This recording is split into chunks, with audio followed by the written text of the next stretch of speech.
Hello दोस्तों, नमस्कार। हमारे यूट्यूब चैनल में आप सभी का स्वागत है। बीजेपी 78 में आज हम संधि पढ़ा रहे हैं अ, जो यूपी पुलिस में और यूपीएसआई में अ, आती है। तो हम आज इसको ही आगे बढ़ा रहे हैं। कल हम लाइव नहीं ले पाए थे क्योंकि हमारे यूट्यूब चैनल 24 घंटे के लिए बैन हो गया था, इसीलिए आज हम आगे पढ़ा रहे हैं। संधि पढ़ा रहे हैं। दो वर्णों के मेल को संधि कहते हैं। ठीक है, दो वर्णों के मेल को हम संधि कहते हैं। जैसे दो वर्ण आपस में मिलते हैं तो वो एक संधि का निर्माण करते हैं। और स्वर व्यंजन संधि के प्रकार, संधि के तीन प्रकार की संधि होती है, जैसे स्वर संधि, व्यंजन संधि और विसर्ग संधि। अब हम पढ़ेंगे स्वर संधि के प्रकार। स्वर संधि 5 प्रकार की होती है: दीर्घ संधि, गुण संधि, वृद्धि संधि, यण संधि और अयादि संधि। ठीक है, दीर्घ संधि की पहचान क्या होती है? जैसे शब्द होते हैं ना, शब्द के बीचों बीच बड़ा आ, बड़ी ई, बड़ा ऊ आए तो वहाँ दीर्घ संधि होती है। जैसे विद्यालय, ये विद्यालय, विद्यालय बीच में जो बड़ा आ रहा है ना, इसलिए यहाँ दीर्घ संधि होगी। जैसे कपीस, कपीस में बड़ी ई आ रही है ना, तो इसलिए यहाँ पे क्या होगी? दीर्घ संधि होगी। वैसे ही गुण संधि है। गुण संधि में शब्दों के बीचों बीच बड़ा छोटा ए, छोटा ओ और ऋषि आए तो वहाँ गुण संधि होती है। जैसे नरेश, नरेश में ये छोटा ए आ रहा है, इसलिए यहाँ पे गुण संधि होगी। जैसे लंकेश है, यहाँ शब्दों के बीचों बीच छोटे ए की मात्रा आ रही है तो यहाँ गुण संधि होगी। ठीक है, वैसे ही वृद्धि संधि है। वृद्धि संधि में शब्दों के बीचों बीच बड़ा ओ आए और बड़ा ए आए तो वहां पे वृद्धि संधि होती है। जैसे कि तथेव, तथेव में शब्दों के बीच में बड़े ए आ रहा है ना, इसलिए यहाँ पे वृद्धि संधि होगी। वैसे ही सदैव में यहाँ पे भी शब्दों के बीचों बीच बड़ा ए आ रहा है वहाँ पे, इसलिए यहाँ पे वृद्धि संधि होगी। उसी प्रकार यण संधि, यहाँ शब्द जैसे या और बा, या और बा के पहले आधा स्वर आए, या और बा के पहले आधा स्वर आए तो वहाँ क्या कहते हैं? यण संधि होती है। जैसे कि स्वागत, बा के पहले आधा व्यंजन है ना, इसलिए यहाँ पे क्या होगी? यण संधि होगी। जैसे अध्यापक, या के पहले आधा अक्षर है ना, तो वहाँ पे क्या होगी? यण संधि होगी। जैसे कोई भी, जैसे या और बा कोई से भी शब्द हो, या और बा के पहले अगर आधा कोई स्वर व्यंजन आए तो वहाँ पे क्या होती है? यण संधि होती है। वैसे ही अयादि संधि, अब, आव, अभी, आए, आए, जहाँ शब्दों में अब, आप, अभी, आए तो वहां पे क्या होती है? अयादि संधि होती है। और जैसे कि भवन, भ प्लस अन है, भव, भव प्लस अन, भवन, भवन में क्या होती है? अय आ रहा है ना, तो यहाँ पे क्या है? अयादि संधि होगी। चयन, च, अन, अन, अन, अन, चयन, अन, अन आ रहा है ना, अन, अन, चयन, चयन, तो इसलिए यहाँ पे क्या होगी? अयादि संधि होगी। नमस्कार दोस्तों, आज हम इतना ही। इसके अगले वीडियो देखने के लिए हमारे यूट्यूब चैनल पर बने रहे। बीजेपी 78 में। हेलो, हेलो, नमस्कार दोस्तों। अभी हमने पढ़ाया था, क्या कहते हैं, संधि पढ़ाई थी, जिसमें हमने संधि में पढ़ाया था, क्या कहते हैं, व्यंजन स्वर संधि पढ़ाई थी। हमने स्वर संधि के 5 प्रकार की, स्वर संधि के भेद 5 प्रकार की होती हैं, वो भी पढ़ा दिया। अब हम संधि 3 प्रकार की होती है संधि: स्वर संधि, व्यंजन संधि और विसर्ग संधि, जिसमें हमने आपको अभी क्या कहते हैं, स्वर संधि पढ़ा दी थी। और स्वर संधि कितने भेद होते हैं वो भी पढ़ा दिया हमने आपको। लेकिन अब हम पढ़ाने जा रहे हैं सेकंड नंबर पे व्यंजन संधि। व्यंजन संधि के कितने गुण होते हैं, क्या कुछ है, हम सब आपको पढ़ा रहे हैं। ठीक है, तो ये तो पढ़ाया था। तो दो वर्णों के मेल को व्यंजन संधि कहते हैं, संधि कहते हैं। व्यंजन संधि, व्यंजन संधि, व्यंजन और व्यंजन प्लस व्यंजन के मेल को व्यंजन संधि कहते हैं। नियम नंबर 1, तीसरे का पहले में परिवर्तन। जैसे कि ये का से पहले वर्ग को तीसरे वर्ग को पहले वर्ग में परिवर्तन करते हैं। जैसे कि गा को का में परिवर्तन करेंगे, जा को चा में, और या ड को टा में, और दा को ता में, बा को पा में। अभी आपको समझ में नहीं आया होगा, अभी हम समझाए। जैसे कि अभी ये नियम नंबर 1 कहता है कि तीसरे को पहले में परिवर्तन करें। ठीक है, तो तीसरा हमारा ये है, और इसकी जगह हम ये लगाएंगे। ठीक है, जैसे गा आएगा तो गा की जगह हम ये लगाएंगे। ठीक है, पहला व्यंजन संधि का पहला नियम ये कहते हैं। जैसे आपने लिखिए दिगंबर। ठीक है, तो दिक, जैसे दिक प्लस अंबर, ये गा आया था, तो हम जैसे इसमें गा को हम परिवर्तन करेंगे, गा को का में परिवर्तन लेंगे। यहाँ पे गा है तो गा को हम का पढ़ेंगे, ठीक है।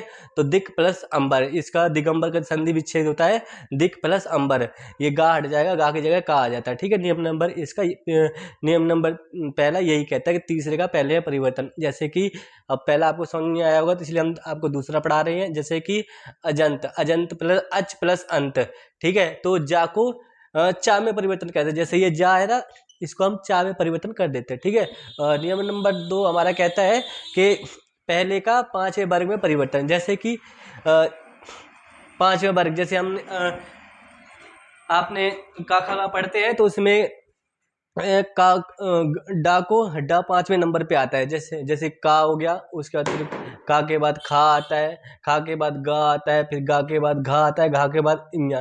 तो ये इया कहते हैं पांचवें नंबर आया है, तो इसको पांचवें को पहले नंबर में परिवर्तन करेंगे। जैसे कि इया अंगा को हम का में परिवर्तन करेंगे, ठीक है। और इया को हम चा में परिवर्तन कर देंगे, इणा को हम टा में, ना को ता में और माँ को पा में परिवर्तन करेंगे। जैसे कि जैसे अभी आपको समझ में नहीं आता इसलिए हम आपको एग्जाम्पल दे के समझा रहे हैं।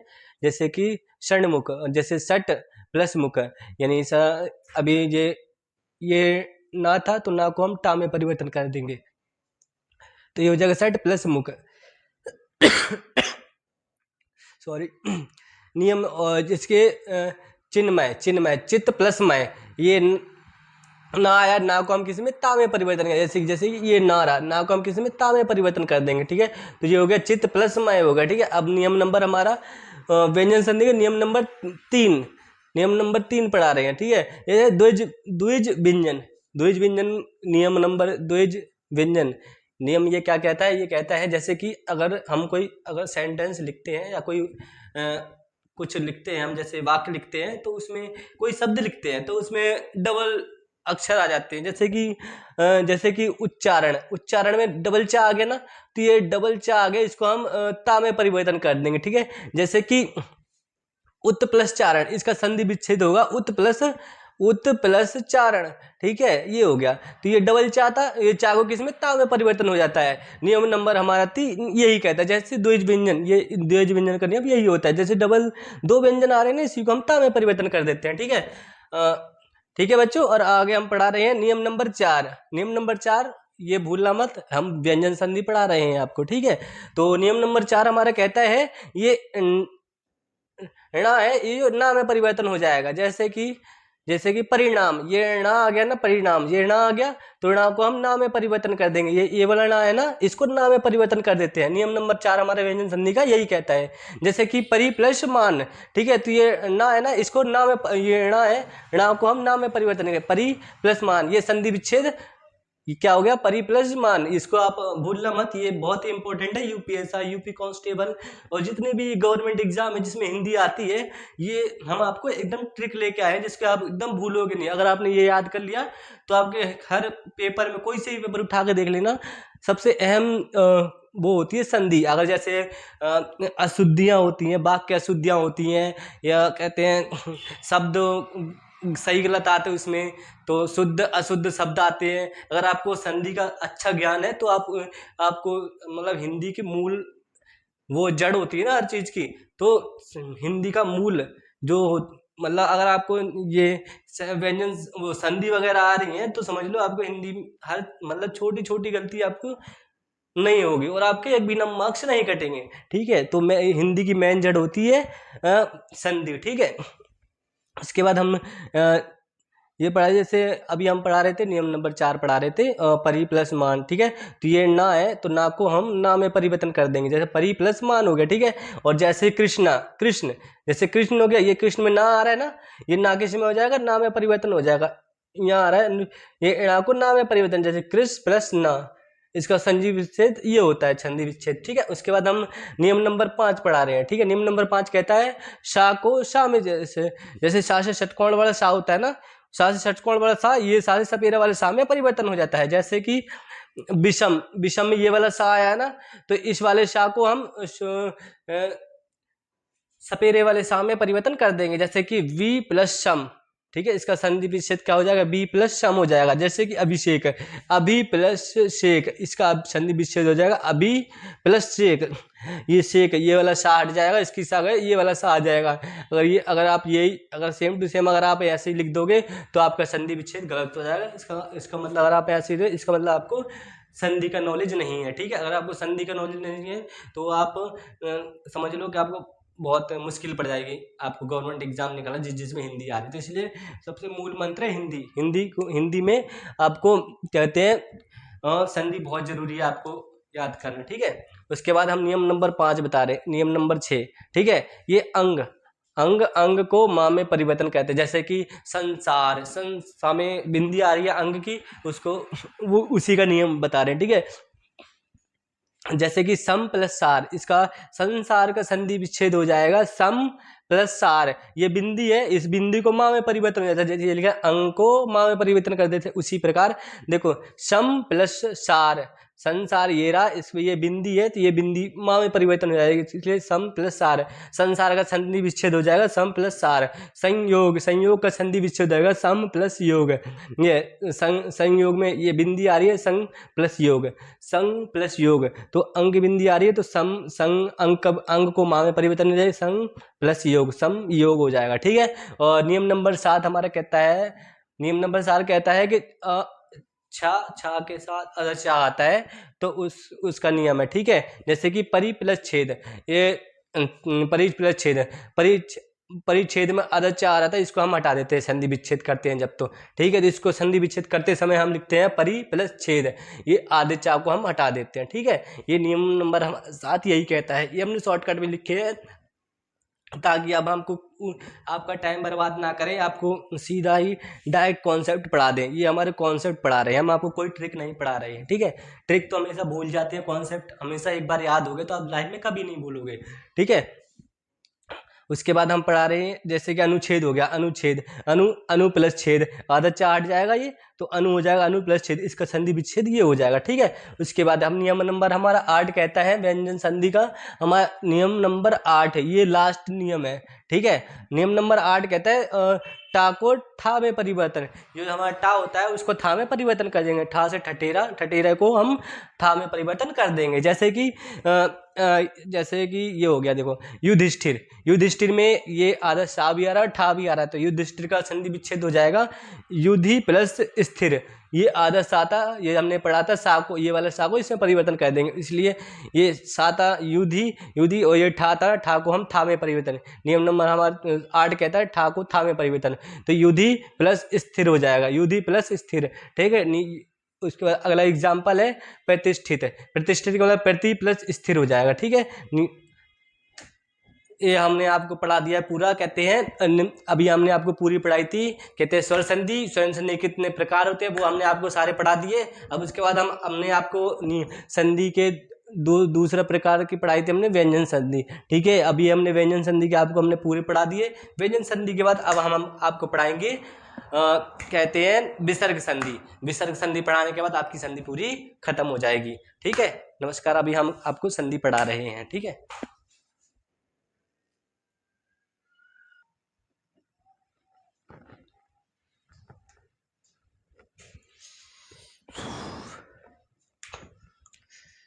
नमस्कार दोस्तों, अभी हमने पढ़ाया था स्वर संधि हमने कंप्लीट कर दी, अभी पूरी हमने स्वर संधि पढ़ा दी आपको। अब स्वर संधि के बाद फिर हमने आपको क्या पढ़ाया, विसर्ग संधि के आपको हमने पूरे रूल पढ़ा दिए, ठीक है। इसके अलावा आपको कुछ और पढ़ने की जरूरत नहीं है, ठीक है। उसके बाद अभी हम लास्ट पढ़ा रहे हैं विसर्ग संधि, ठीक है। विसर्ग संधि का नियम नंबर 1, विसर्ग संधि का नियम नंबर 1 कहता है ओ की जगह विसर्ग। जैसे अगर किसी शब्द में ओ आता है तो ओ की जगह हम विसर्ग यूज करते हैं। विसर्ग संधि का नियम नंबर 1 यही कहता है। जैसे कि मनोदशा नो नाम है, ओ आया है ना, तो ओ की जगह क्या हो जाएगा, विसर्ग आ जाएगा। जैसे कि मनः प्लस दशा, मनोदशा को पढ़ेंगे हम, मनः प्लस दशा, इसका संधि विच्छेद ये करेंगे, ठीक है। जैसे तपोभूमि को संधि विच्छेद करेंगे तपह प्लस भूमि, ये ओ की जगह क्या आ गया, विसर्ग आ गया है। ओ की मात्रा हट जाती है, ओ की मात्रा की जगह विसर्ग आ जाता है। जैसे कि पयोद की जगह पयोद का संधि विच्छेद क्या हो गया, पया प्लस द, ठीक है। तो क्या हो गया, पया प्लस द, ठीक है, क्या हो गया, संधि विच्छेद का पयोद है, पयोद के संधि विच्छेद पया प्लस दा हो जाएगा, ठीक है। और नियम नंबर 2 संधि विच्छेद, ठीक है। विसर्ग संधि का नियम नंबर 2 क्या कहता है? नियम नंबर 2 कहता है रा की जगह विसर्ग। अगर किसी वाक्य में जैसे उड़ता उड़ रहा, जैसे आज जैसे हम मात्रा लगाते हैं ना, तो मात्रा जैसे आधा रा आता है हमारा, तो उसकी जगह क्या आएगा? विसर्ग। जैसे रा की जगह विसर्ग आता है। नियम नंबर हमारा 2 ये कहते हैं। जैसे कि दुर्गम, दुर्गम में ये रा कैसे आया? उड़ता हुआ रा आया, ठीक है। तो उड़ता हुआ रा क्या क्या हो जाएगा? विसर्ग। उड़ते हुए रा की जगह क्या आ जाएगा? विसर्ग आ जाएगा हमारा, ठीक है। तो जैसे कि दु प्लस गम क्या हो जाएगा? दुर्गम, ठीक है। दुर्गम का संधि विच्छेद क्या होगा? दु प्लस गम हो जाएगा, ठीक है। वैसे ही अंतर्राष्ट्रीय, अंतर्राष्ट्रीय के संधि विच्छेद करेंगे तो हम क्या हो जाएगा? अंतः प्लस राष्ट्रीय, अंतः प्लस राष्ट्रीय, ठीक है। तो रा के ऊपर ये उड़ता हुआ रा आता है जो हमारा, तो उसको क्या बोलते हैं? उड़ते हुए रा की जगह क्या आ जाएगा? विसर्ग आ जाएगा। नियम नंबर 2 हमारा ये कहता है, ठीक है। नियम नंबर 3, नियम नंबर 3 कहता है हमारा शा सा शा, जो हमारे वर्णमाला में 3 सा होते हैं, तीनों सा की जगह क्या आएगा? विसर्ग आ जाएगा, ठीक है। जैसे कि शा, सा से शलगम वाला, सा से षटकोण वाला और सा से सपेरा वाला, ठीक है। उसकी जगह क्या आएगा? विसर्ग आ जाएगी। जैसे कि निश्चित, निश्चित में ये आदर सा आया है, ठीक है। तो आदर सा की जगह क्या आ जाएगा? नी प्लस चित हो जाएगा, ठीक है। ये सा हट जाएगा, संधि विच्छेद हो जाएगा। जैसे कि दुष्कार, एक सा से षटकोण वाला सा आया है, सा हट जाएगा, इस सा की जगह क्या आ जाएगा? विसर्ग आ जाएगा। जैसे कि दु प्लस कार हो जाएगा, दुष्कार का संधि विच्छेद दु प्लस कार हो जाएगा। वैसे ही नमस्ते, नमः प्लस ते हो जाएगा, ये सा हट जाएगा, इस सा की जगह क्या आ गया? विसर्ग आ गया हमारा, ठीक है। इससे मतलब ये हमारा नियम नंबर 3 कहता है ये तीनों सा हैं, ये तीनों सा आधे सा आएंगे, ठीक है। ऐसे अगर वाक्य वो आएगा आपका, कोई भी अगर शब्द आएगा, उस शब्द में ये दोनों के तीनों क्या आएंगे? आधे आएंगे। देखो अब तीनों में आधे आधे आ रहे हैं, ये भी सा आधा आ रहा है, ये भी सा आधा आ रहा है, ये भी सा आधा आ रहा है। इन तीनों सा को हटा के क्या आ जाएगा? विसर्ग आ जाएगा। नियम नंबर 3 हमारा यही कहता है, ठीक है, विसर्ग संधि का, ठीक है। और नियम नंबर 4, नियम नंबर 4 क्या कहता है हमारा? ई, जो बड़ी होती है, बड़ी ई की जगह, बड़ी ई को हम छोटी ई में बदल देते हैं, उसकी जगह हम क्या आ जाए? उसकी जगह क्या कर देंगे? हम विसर्ग कर देंगे, ठीक है। जैसे कि नीरस, नीरस, नीरस, नीरस, नी को हम बड़ी नी आ रही है तो इसको हम छोटी ई में बदल देंगे, ठीक है। और उसके बाद हम विसर्ग लगा देंगे, नी प्लस रा, नी प्लस सा, नी प्लस रस, क्या हो जाएगा? नीरस का छंद विच्छेद होगा, नी प्लस रस हो जाएगा, ठीक है। पैसे की निरोग, नी प्लस रोग, नी प्लस रोग। छंद नियम नंबर 4 हमारे यही कहता है, ई की जगह बड़ी की जगह छोटी ई आ जाएगी, उसके बाद विसर्ग आ जाएगा, तो निरोग का संधि विच्छेद होगा नी प्लस रोग, ठीक है। और हमारा लास्ट विसर्ग का नियम नंबर हमारा 5 कहता है सेम टू सेम। मतलब सेम टू सेम का मतलब ये होता है, अगर जो पहले ही संधि कहते हैं विसर्ग है, जैसे कि प्रातःकाल, प्रातःकाल पहले से ही विसर्ग है, ठीक है। तो जो पहले से विसर्ग है वो विसर्ग ही रहेगा। जैसे कि प्रातःकाल का कोई संधि विच्छेद नहीं होगा, वो प्रातः ही काल ही रहेगा। जैसे प्रातःकाल, वो प्रातःकाल का प्रातःकाल ही रहेगा, उसमें कोई संधि विच्छेद होगा ही नहीं, ठीक है। और वैसे ही जैसे कि अंतःकरण, अंतःकरण का अंतःकरण, अंतःकरण, अंतःकरण का कोई संधि विच्छेद नहीं होता है, वो सेम टू सेम ही होते हैं, ठीक है। तो ये थे हमारे संधि, जो हमने आपको पूरी संधि पढ़ा दी है। इसके बाद आप कोई भी संधि पढ़ने की जरूरत नहीं है। अब आप यूपी पुलिस कांस्टेबल यूपीएसआई का पेपर दे के आओगे और झंडे गाड़ के आओगे, ठीक है। इसके आगे एक भी चीज़ बाहर नहीं जाएगी, ठीक है। नमस्कार, जय हिंद, सत श्री अकाल।